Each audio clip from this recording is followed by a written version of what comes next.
King of cup ಬಂದಿದೆ.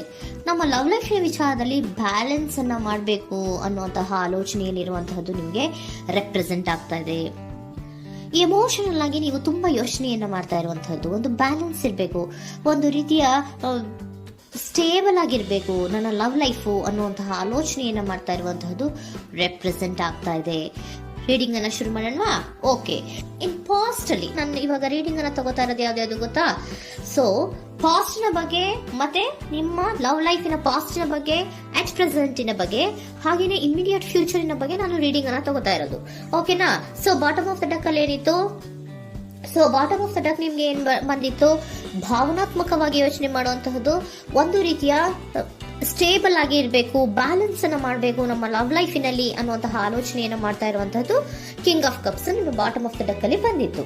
ಆದ್ರೆ ನಿಮ್ಮ ಪಾಸ್ಟ್ ನಲ್ಲಿ ಏನಾಗಿತ್ತು? ಸೊ ನೀವು ಬಹಳಷ್ಟು ಯೋಚನೆ ಮಾಡಿನೇ, ನಿಮ್ಮ ಅಂತರಾತ್ಮದ ಮಾತನ್ನ ಕೇಳಿಯೇ ನೀವು ಬಹಳಷ್ಟು ಯೋಚನೆಯನ್ನ ಮಾಡಿ ನೀವು ಕೆಲವೊಂದು ಪ್ರಪೋಸಲ್ ಗಳನ್ನ ಮಾಡಿರೋ, ನಿಮ್ಮ ಲವ್ ಲೈಫಿನ ವಿಚಾರದಲ್ಲಿ ಕೆಲವೊಂದು ಪ್ರಪೋಸಲ್ ಗಳನ್ನ ಮಾಡಿರುವಂತಹದ್ದು ಅಥವಾ ಪ್ರಪೋಸಲ್ ಗಳನ್ನ ನೀವು ಸ್ವೀಕರಿಸಿರುವಂತಹದ್ದು. ಓಕೆನಾ? ಸೊ ಎಮೋಷನಲ್ ಆಗಿ ಏನಾಗಿತ್ತು? ನೀವಿಬ್ರು ಸಮಾಧಾನವಾಗಿ ಇದ್ರಿ, ಸಾಮರಸ್ಯದಿಂದ ಇರ್ತಿತ್ತು, ಮತ್ತೆ ಲವ್ ಲೈಫಿನ ವಿಚಾರದಲ್ಲಿ ಒಂದು ಫುಲ್ಫಿಲ್ಮೆಂಟ್ ಇರ್ತಿತ್ತು. ಹೌದಾ? ನಿಮ್ಮ ಪಾಸ್ಟಿನಲ್ಲಿ ಬಹಳಷ್ಟು ಯೋಚನೆ ಮಾಡಿಯೇ ಕೆಲವೊಂದು ಫುಲ್ಫಿಲ್ಮೆಂಟ್ ಗಳು ಇರುತ್ತೆ ಅನ್ನುವಂತಹ ಆಲೋಚನೆಯನ್ನು ಮಾಡಿಯೇ ನೀವು ಕೆಲವೊಂದು ಪ್ರಪೋಸಲ್ ಗಳನ್ನ ಮಾಡಿರುವಂತಹದ್ದು ಅಥವಾ ಪ್ರಪೋಸಲ್ ಗಳನ್ನ ನೀವು ಸ್ವೀಕರಿಸಿರುವಂತಹದ್ದು ನಿಮ್ಮ ಲವ್ ಲೈಫಿನ ವಿಚಾರದಲ್ಲಿ ರೆಪ್ರೆಸೆಂಟ್ ಆಗ್ತಾ ಇದೆ. ಆದ್ರೆ ಅಟ್ ದ ಪ್ರೆಸೆಂಟ್ ನಲ್ಲಿ ಏನಾಗ್ತಾ ಇದೆ? ಅಟ್ ದ ಪ್ರೆಸೆಂಟ್ ನಲ್ಲಿ ನೀವ್ ಯಾಕೋ ಆಲೋಚನೆಯನ್ನ ಮಾಡ್ತಾ ಇರುವಂತಹದ್ದು ರೆಪ್ರೆಸೆಂಟ್ ಆಗ್ತಾ ಇದೆ ನಿಮ್ಮ ಲವ್ ಲೈಫಿನ ವಿಚಾರವಾಗಿ. ನೋಡಿ, 7 ಆಫ್ ಪೆಂಟಿಕಲ್ಸ್ ಬಂದಿದೆ. ಸೊ 7 ಆಫ್ ಪೆಂಟಿಕಲ್ಸ್ ಏನನ್ನ ರೆಪ್ರೆಸೆಂಟ್ ಮಾಡುತ್ತೆ? ಪೀರಿಯಡ್ ಆಫ್ ಕಾಂಟೆಂಪ್ಲೇಷನ್, ಏನೋ ಒಂದು ಯೋಚನೆಯನ್ನ ಮಾಡ್ತಾ ಇರುವಂತಹದ್ದು ನಿಮಗೆ ರೆಪ್ರೆಸೆಂಟ್ ಆಗ್ತಾ ಇದೆ. ಯಾಕೋ ನನ್ನ ಲವ್ ಲೈಫಿನಲ್ಲಿ ಮುಂದೆ ಮುಂದೆ ಹೋಗ್ತಾ ಇಲ್ವಲ್ಲ, ಏನಿದು ಇಷ್ಟು ಸ್ಲೋ ಪ್ರೋಗ್ರೆಸ್ ಅಲ್ಲ ಅನ್ನುವಂತಹ ಆಲೋಚನೆಯನ್ನ ನೀವು ಮಾಡ್ತಾ ಇರುವಂತಹದ್ದು ರೆಪ್ರೆಸೆಂಟ್ ಆಗ್ತಾ ಇದೆ. ಲಾಂಗ್ ಟರ್ಮಿನ ವ್ಯೂಸಿನ ಬಗ್ಗೆ ನೀವು ಹೆಚ್ಚು ಗಮನವನ್ನ ಕೊಡ್ತಾ ಇದ್ದೀರಾ. ಸೊ ನಮ್ಮ ಲವ್ ಲೈಫ್ ಏನೋದು ಲಾಂಗ್ ಟರ್ಮಿನಲ್ಲಿ ಕೂಡ ನಮಗೆ ಚೆನ್ನಾಗಿರ್ಬೇಕು. ಆದ್ರೆ ಯಾಕೆ ಏನೋ ಒಂದು ರೀತಿಯ ಪ್ರೋಗ್ರೆಸ್ ಇಲ್ವಲ್ಲ ಲವ್ ಲೈಫಿನಲ್ಲಿ, ಒಂದು ರೀತಿಯ ಖುಷಿ, ಸಂತೋಷ, ಸಮಾಧಾನ ಯಾಕಿಲ್ಲ ಅನ್ನುವಂತಹ ಆಲೋಚನೆಯನ್ನ ಮಾಡ್ತಾ ಇರುವಂತಹದ್ದು ಅಟ್ ಪ್ರೆಸೆಂಟ್ ಅಲ್ಲಿ ರೆಪ್ರೆಸೆಂಟ್ ಆಗ್ತಾ ಇದೆ. ಯಾಕೆ ಹಾಗೆ ರೆಪ್ರೆಸೆಂಟ್ ಆಗ್ತಾ ಇದೆ ಅಂದ್ರೆ ನೋಡಿ, devil card and 8 of cups. Devil card ಯಾಕೆ ರೆಪ್ರೆಸೆಂಟ್ ಆಗಿದೆ? ಅಡಿಕ್ಷನ್. ನೀವು ಅವ್ರನ್ನ ತುಂಬಾ ಅಡಿಕ್ಟ್ ಆಗ್ಬಿಟ್ಟಿದ್ದೀರಾ, ಅಂದ್ರೆ ಅವ್ರನ್ನ ತುಂಬಾ ಹಚ್ಕೊಂಡ್ಬಿಟ್ಟಿದ್ದೀರಾ, ನಿಮ್ಗೆ ಅವ್ರನ್ನ ಬಿಟ್ಟಿರಕ್ ಆಗೋದಿಲ್ಲ. ಸೊ ನೀವು ಅವ್ರಿಗೆ ಅವಲಂಬನೆ ಆಗಿರುವಂತಹದ್ದು, ನಿಮ್ಮ ಲವ್ ಲೈಫಿನ ವಿಚಾರದಲ್ಲಿ ನಿಮ್ಮ ಪರ್ಸನ್ಗೆ ನೀವು ತುಂಬಾ ಅಡಿಕ್ಟ್ ಆಗಿರುವಂತಹದ್ದು, ತುಂಬಾ ಪ್ರೀತಿಸುವಂತಹದ್ದು, ಒಂದು ನಿಮಿಷನೂ ಕೂಡ ಬಿಟ್ಟಿರೋದಿಲ್ವೇನೋ ಅನ್ನುವಂತಹ ರೀತಿಯಲ್ಲಿ ನೀವು ತುಂಬಾ ಅಡಿಕ್ಟ್ ಆಗಿರುವಂತಹದ್ದು ರೆಪ್ರೆಸೆಂಟ್ ಆಗ್ತಾ ಇದೆ. ಸೊ ಆ ಕಾರಣವಾಗಿಯೇ ನೀವು ಯೋಚನೆಯನ್ನ ಮಾಡ್ತಾ ಇದ್ದೀರಾ. ಸೊ ಯಾವುದೇ ಲವ್ ಲೈಫಿನಲ್ಲಿ ಯಾವುದೇ ರೀತಿಯ ಮುಂದುವರಿಕೆ ಕಾಣ್ತಾ ಇಲ್ವಲ್ಲ, ಏನಾಗ್ಬಹುದು, ಏನಾದ್ರೂ ನಾನು ಪ್ರೀತಿಯನ್ನ ಬಿಟ್ಟು ಮುಂದೆ ಹೋಗ್ಬೇಕಾಗುತ್ತಾ ಬೇಜಾರಿನಲ್ಲಿ ಅನ್ನುವಂತಹ ಆಲೋಚನೆಯನ್ನ ಮಾಡ್ತಾ ಇರುವಂತಹದ್ದು ಅಟ್ ಪ್ರೆಸೆಂಟಿನಲ್ಲಿ ರೆಪ್ರೆಸೆಂಟ್ ಆಗ್ತಾ ಇದೆ. ಯಾಕಂದ್ರೆ ಯಾವುದೇ ರೀತಿಯ ಮುಂದುವರಿಕೆಗಳು ಇಲ್ಲ. ಸೊ ನಿಮ್ಮಲ್ಲಿ ಏನಿದೆ? ಕೆಲವೊಂದು ರೀತಿಯ ಸ್ಟಾಗ್ನೇಷನ್ ಅಲ್ಲಿ ಇದೆ, ಅಸಮಾಧಾನಗಳಿದೆ, ಭಿನ್ನಾಭಿಪ್ರಾಯಗಳಿದೆ. ಯಾವುದೇ ರೀತಿಯ ಲವ್ ಲೈಫ್ನಲ್ಲಿ ಒಂದು ರೀತಿಯ ಖುಷಿ ಅನ್ನೋದು ಅಟ್ ಪ್ರೆಸೆಂಟ್ ಅಲ್ಲಿ ನಿಮ್ಗೆ ಕಾಣ್ತಾ ಇಲ್ಲ. ಆದ್ರೆ ಯೋಚನೆ ಅಂತೂ ಮಾಡ್ತಾ ಇದ್ದೀರಾ. ಅಡಿಕ್ಷನ್ಸ್ ಇದೆ ಅಲ್ವಾ? So devil card represented by addictions ಅನ್ನ ರೆಪ್ರೆಸೆಂಟ್ ಮಾಡೋದ್ರಿಂದ ಅಟ್ ಪ್ರೆಸೆಂಟಿನಲ್ಲಿ ನೀವ್ ಯಾಕೋ ಲವ್ ಲೈಫಿನ ವಿಚಾರದಲ್ಲಿ ಸಮಾಧಾನದಿಂದ ಇರುವಂತಹದ್ದೇನು ರೆಪ್ರೆಸೆಂಟ್ ಆಗ್ತಾ ಇಲ್ಲ. ಸೊ ಏನಾಗುತ್ತೋ, ಇದು ಹಿಂಗೆ ಆಗ್ತಾ ಇದ್ರೆ ಏನಾಗುತ್ತೋ, ಇದೇನು ವಿತ್ಡ್ರಾ ಆಗ್ಬಿಡುತ್ತಾ, ನನ್ನನ್ನು ಬಿಟ್ಕೊಡ್ತಾರಾ ಅನ್ನುವಂತಹ ಆಲೋಚನೆಯನ್ನ ಕೂಡ ಕೆಲವೊಬ್ರು ಮಾಡ್ತಾ ಇರುವಂತಹದ್ದು ರೆಪ್ರೆಸೆಂಟ್ ಆಗ್ತಾ ಇದೆ. Next, in the near future ಅಲ್ಲಿ ಏನು? ಇನ್ ದ ನಿಯರ್ ಫ್ಯೂಚರ್ ಅಲ್ಲಿ ಅಥವಾ ಇಮಿಡಿಯೇಟ್ ಫ್ಯೂಚರ್, ಇದು 1 ಮಂತಿನ ರೀಡಿಂಗ್ ಅಷ್ಟೇ, ಇನ್ನು ಲೈಫ್ ಲಾಂಗ್ ಇನ ರೀಡಿಂಗ್ ಅಲ್ಲ. ಓಕೆನಾ? ಜಸ್ಟ್ 1 ಮಂತಿನ ರೀಡಿಂಗ್ ಅಷ್ಟೇ. ನೆಕ್ಸ್ಟ್ ಬಂದಿರುವಂತಹದ್ದು ಯಾವುದು? 8 ಆಫ್ ಪೆಂಟಿಕಲ್ಸ್ ಬಂದಿದೆ. ಸೊ 8 ಆಫ್ ಪೆಂಟಿಕಲ್ಸ್ ಏನ್ ಮಾಡ್ಬೇಕಿತ್ತು? ನೀವು ಈ ಅಡಿಕ್ಷನ್ಸ್ ಅನ್ನ ಬಿಟ್ಟು, ಯೋಚನೆಯನ್ನ ಬಿಟ್ಟು, ಏನಕ್ಕೆ ಅಸಮಾಧಾನ ಆಗ್ತಾ ಇದೆ ಅನ್ನೋದನ್ನೆಲ್ಲ ಬಿಟ್ಬಿಟ್ಟು ನೀವು ಫೋಕಸ್ ಅನ್ನ ಮಾಡುವಂತಹದ್ದು ರೆಪ್ರೆಸೆಂಟ್ ಆಗ್ತಾ ಇದೆ. ಸೊ ಏನ್ ಫೋಕಸ್ ಮಾಡುವಂತಹದ್ದು? ಏನಾಗಿದೆ ನನ್ನ ಲವ್ ಲೈಫಿನ ವಿಚಾರದಲ್ಲಿ?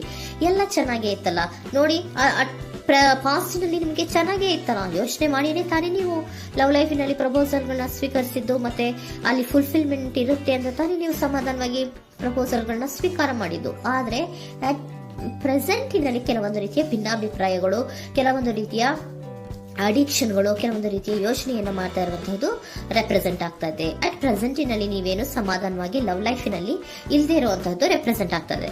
ಆದ್ರೆ ಇಮಿಡಿಯೇಟ್ ಫ್ಯೂಚರಿನಲ್ಲಿ ಏನಾಗ್ತಾ ಇದೆ, 8 ಆಫ್ ಪ್ಯಾಂಟಿಕಲ್ಸ್ ಬಂದಿದೆ. ಸೊ 8 ಆಫ್ ಪ್ಯಾಂಟಿಕಲ್ಸ್ ಏನನ್ನ ರೆಪ್ರೆಸೆಂಟ್ ಮಾಡುತ್ತೆ? ಓಕೆ, ನೀವೇನ್ ಮಾಡ್ತಾ ಇದ್ದೀರಾ, ಬಹಳಷ್ಟು ಫೋಕಸ್ ಅನ್ನ ನಿಮ್ಮ ಲವ್ ಲೈಫಿನ ವಿಚಾರದಲ್ಲಿ ಮಾಡ್ತಾ ಇರುವಂತಹದ್ದು. ಏನ್ ಮಾಡ್ಬೇಕು, ಯಾಕಿಷ್ಟು ಭಿನ್ನಾಭಿಪ್ರಾಯಗಳು ಬರ್ತಾ ಇದೆ ಅನ್ನೋದ್ರ ಬಗ್ಗೆ ನೀವು ಯೋಚನೆಯನ್ನ ಮಾಡ್ತಾ ಇರುವಂತಹದ್ದು ರೆಪ್ರೆಸೆಂಟ್ ಆಗ್ತಾ ಇದೆ. ನೋಡಿ, ಅದರ ಬಗ್ಗೆ ಹಾರ್ಡ್ ವರ್ಕ್ ಅನ್ನ, ಲವ್ ಲೈಫಿನ ವಿಚಾರವಾಗಿ ಸ್ವಲ್ಪ ಹಾರ್ಡ್ ವರ್ಕ್ ಅನ್ನ ಮಾಡ್ತಾ ಇರುವಂತಹದ್ದು ರೆಪ್ರೆಸೆಂಟ್ ಆಗ್ತಾ ಇದೆ. ಸೊ ಬಹಳಷ್ಟು ಕಮಿಟ್ಮೆಂಟ್ ಅನ್ನ ಇಟ್ಕೊಂಡು ಇದನ್ನ ನಾನು ಸರಿ ಮಾಡ್ಕೊಳ್ಳೇಬೇಕು ಅನ್ನುವಂತಹ ಆಲೋಚನೆಯನ್ನ ಮಾಡ್ತಾ ಇರುವಂತದ್ದು. ಸರಿ ಆಗ್ಲೇಬೇಕು, ಈ ಎಲ್ಲಾ ರೀತಿಯ ಅಸಮಾಧಾನಗಳಿಂದ ನಾನು ಆಚೆ ಬರಬೇಕು, ಸಮಾಧಾನವಾಗಿರ್ಬೇಕು, ಬ್ಯಾಲೆನ್ಸ್ ಅನ್ನ ಮಾಡಬೇಕು ಅನ್ನೋದನ್ನ ನೀವು ಇಟ್ಕೊಂಡು ನೀವು ಹಾರ್ಡ್ ವರ್ಕ್ ಅನ್ನ ನಿಮ್ ಲವ್ ಲೈಫಿನ ವಿಚಾರದಲ್ಲಿ ಮಾಡ್ತಾ ಇರುವಂತದ್ದು ರೆಪ್ರೆಸೆಂಟ್ ಆಗ್ತಾ ಇದೆ. ನೆಕ್ಸ್ಟ್ ಕಾರ್ಡ್ ಕೂಡ ನಿಮ್ಗೆ ಕಿಂಗ್ ಆಫ್ ಸೋರ್ಟ್ಸ್ ಬಂದಿದೆ. ಸೊ ಕಿಂಗ್ ಆಫ್ ಸೋರ್ಟ್ಸ್ ಏನನ್ನ ರೆಪ್ರೆಸೆಂಟ್ ಮಾಡುತ್ತೆ? ಸ್ಪಷ್ಟವಾಗಿ ಥಿಂಕ್ ಅನ್ನ ಮಾಡ್ತಾ ಇದ್ದೀರಾ. ನಮ್ಮ ಲವ್ ಲೈಫಿನ ವಿಚಾರದಲ್ಲಿ ಯಾಕೆ ಅಸಮಾಧಾನ ಬರ್ತಾ ಇದೆ, ಯಾಕೆ ಭಿನ್ನಾಭಿಪ್ರಾಯ ಬರ್ತಾ ಇದೆ, ನಾನಂತೂ ಅವ್ರನ್ನ ಬಿಟ್ಟಿರಕ್ಕಾಗಲ್ಲ. ಸೊ ನಾನೇನ್ ಮಾಡ್ಬೇಕು, ಇದನ್ನೆಲ್ಲ ಕೂಡ ಬ್ಯಾಲೆನ್ಸ್ ಅನ್ನ ಮಾಡ್ಬೇಕು. ಅದಕ್ಕೆ ನಾನು ಏನ್ ಮಾಡ್ಬೇಕು, ಫೋಕಸ್ ಅನ್ನ ಮಾಡ್ಬೇಕು. ಫೋಕಸ್ ಅನ್ನ ಮಾಡಿ ಅಲ್ಲಿ ನೀವು ಕರೆಕ್ಟ್ ಆಗಿ ಕ್ಲಿಯರ್ ಥಿಂಕಿಂಗ್ ಅನ್ನ ಮಾಡಿ, ಒಂದು ಸ್ಟ್ರಾಂಗ್ ವಿಲ್ ಪವರ್ ಅನ್ನ ಇಟ್ಕೊಂಡು ನೀವು ಮೆಚ್ಯೂರ್ ಆಗಿ ಥಿಂಕ್ ಮಾಡಿ ಕೆಲವೊಂದು ರೀತಿಯ ನಿರ್ಧಾರಗಳನ್ನ ಮಾಡುವಂತಹದ್ದು ರೆಪ್ರೆಸೆಂಟ್ ಆಗ್ತದೆ. ನೋಡಿ, ಸ್ಟ್ರಾಂಗ್ ಆಗಿ ಒಂದು ವಿಲ್ ಪವರ್ ಅನ್ನ ಇಟ್ಕೊಂಡು ಫೋಕಸ್ ಅನ್ನ ಮಾಡಿ ನೀವು ನಿಮ್ಮ ಲವ್ ಲೈಫಿನ ವಿಚಾರದಲ್ಲಿ ಬಹಳಷ್ಟು ಧೈರ್ಯದಿಂದ ನಿಮ್ಮ ಲವ್ ಲೈಫಿನ ವಿಚಾರವನ್ನ ಅಥವಾ ಲವ್ ಅನ್ನ ನೀವು ಬ್ಯಾಲೆನ್ಸ್ ಅನ್ನ ಮಾಡುವಂತಹದ್ದು ರೆಪ್ರೆಸೆಂಟ್ ಆಗ್ತಾ ಇದೆ. ಈಗ ಅಟ್ ಪ್ರೆಸೆಂಟ್ ಅಲ್ಲಿ ನಿಮಗೆ ಬೇಜಾರಿರಬಹುದು, ವಿಧಾನಗಳಿರಬಹುದು, ಆದ್ರೆ ಇನ್ ನೆಕ್ಸ್ಟ್ ನಿಯರ್ ಫ್ಯೂಚರ್ ಅಲ್ಲಿ ನೀವು ಅದನ್ನ ಫೋಕಸ್ ಮಾಡುವಂತಹದ್ದು, ಅದರ ಕಡೆಗೆ ಹೆಚ್ಚು ಗಮನವನ್ನ ಕೊಡೋದು, ಕ್ಲಾರಿಟಿಯ ಥಿಂಕಿಂಗ್ ಅನ್ನ ಮಾಡುವಂತಹದ್ದು, ಕ್ಲಿಯರ್ ಆಗಿ ಥಿಂಕಿಂಗ್ ಅನ್ನ ಮಾಡೋದು, ಕ್ಲಾರಿಟಿಗೆ ಬರುವಂತಹದ್ದು, ಧೈರ್ಯವಾಗಿ ಮುಂದೆ ಹೋಗುವಂತಹದ್ದು ನಿಮ್ಗೆ ರೆಪ್ರೆಸೆಂಟ್ ಆಗ್ತಾ ಇದೆ. ಅದೇ ನಿಮಗೆ ಬಾಟಮ್ ಆಫ್ ದ ಡಕ್ ಬಂದಿರುವಂತಹದ್ದು ಕಣ್ರಿ, ಕಿಂಗ್ ಆಫ್ ಕಪ್ಸ್ ಬಂದಿದೆ. ಸೊ ಕಿಂಗ್ ಆಫ್ ಕಪ್ಸ್ ಏನು, ನೀವು ಭಾವನಾತ್ಮಕವಾಗಿ ಯೋಚನೆ ಮಾಡ್ತಿದ್ದೀರಾ, ನಿಮ್ಮ ಲವ್ ಲೈಫಿನ ವಿಚಾರದಲ್ಲಿ ಒಂದು ಬ್ಯಾಲೆನ್ಸ್ ಅನ್ನ ಮಾಡಬೇಕು ಅನ್ನುವಂತಹ ಆಲೋಚನೆಯನ್ನ ಮಾಡ್ತಾ ಇರುವಂತಹದ್ದು. ಓಕೆನಾ? ಹಾಗಿದ್ರೆ ಏಂಜಲ್ ಗೈಡೆನ್ಸ್ ನಿಮ್ಗೆ ಏನ್ ಕೊಡ್ತಾರೆ ಅನ್ನೋದನ್ನ ನೋಡೋಣವಾ? Okay, be assertive, very good, trust. ನೋಡಿ, ದೃಢವಾಗಿ ಇರಿ, ಏನೂ ಆಗಿಲ್ಲ. ನೀವು ಅಷ್ಟೊಂದು ಯೋಚನೆಯನ್ನ ಮಾಡುವಂತಹದ್ದೇನೂ ಆಗಿಲ್ಲ. ಕೆಲವೊಂದು ರೀತಿಯ ವೇರಿಯೇಷನ್ಗಳಾಗಿರುತ್ತೆ. ಸೊ ವೇರಿಯೇಷನ್ಗಳಾಗಿದ್ರೂ ಕೂಡ ನೀವು ಫೋಕಸ್ ಅನ್ನ ಮಾಡ್ತೀರಾ, ಅದರಲ್ಲಿ ನಿಮ್ಗೇನು ನಷ್ಟ ಏನೂ ಆಗಲ್ಲ, ಅಥವಾ ನೀವೇನನ್ನೂ ಕೂಡ ಕಳ್ಕೊಂಡು ನೀವು ಆಚೆ ಬರಲ್ಲ. ಫೋಕಸ್ ಅನ್ನ ಮಾಡಿ ಕರೆಕ್ಟ್ ಆಗಿ ಕ್ಲಿಯರ್ ಥಿಂಕಿಂಗ್ ಅನ್ನ ಮಾಡಿ ನೀವು ಕರೆಕ್ಟ್ ಆಗಿ ಮಾತಾಡ್ಬಿಟ್ರೆ ನಿಮ್ಮ ಲವ್ ಲೈಫಿನಲ್ಲಿ ಬ್ಯಾಲೆನ್ಸ್ ಅನ್ನೋದು ಬಂದ್ಬಿಡುತ್ತೆ. ಓಕೆನಾ? ಬಿ ಅಸರ್ಟಿವ್, ದೃಢವಾಗಿರಿ, ಧೈರ್ಯವಾಗಿರಿ, ಟ್ರಸ್ಟ್, ನಂಬಿಕೆಯಿಂದ ಇರಿ, ಏನೂ ಆಗಲ್ಲ. ನೀವು ಅಷ್ಟೊಂದು ಅಸಮಾಧಾನ ಮಾಡ್ಕೊಂಡು ಅಷ್ಟೊಂದು ಬೇಜಾರನ್ನ ಮಾಡ್ಕೊಂಡು ಏನಾಗ್ತಿದೆಯೋ ಅಂತ ಗಾಬರಿ ಪಡುವಂತಹದ್ದೇನೂ ಆಗಿಲ್ಲ. ಸ್ವಲ್ಪ ವೇರಿಯೇಷನ್ಗಳಾಗಿದ್ರೂ ಕೂಡ ಇನ್ ನಿಯರ್ ಫ್ಯೂಚರ್ನಲ್ಲಿ ನಿಮಗೆ ಸಮಾಧಾನ ಆಗುತ್ತೆ, ಖುಷಿ ಆಗುತ್ತೆ. ನಿಮ್ಮ ಲವ್ ಲೈಫಿನ ವಿಚಾರದಲ್ಲಿ ಕೆಲವೊಂದು ಬ್ಯಾಲೆನ್ಸ್ಗಳನ್ನ ಮಾಡ್ತೀರಾ.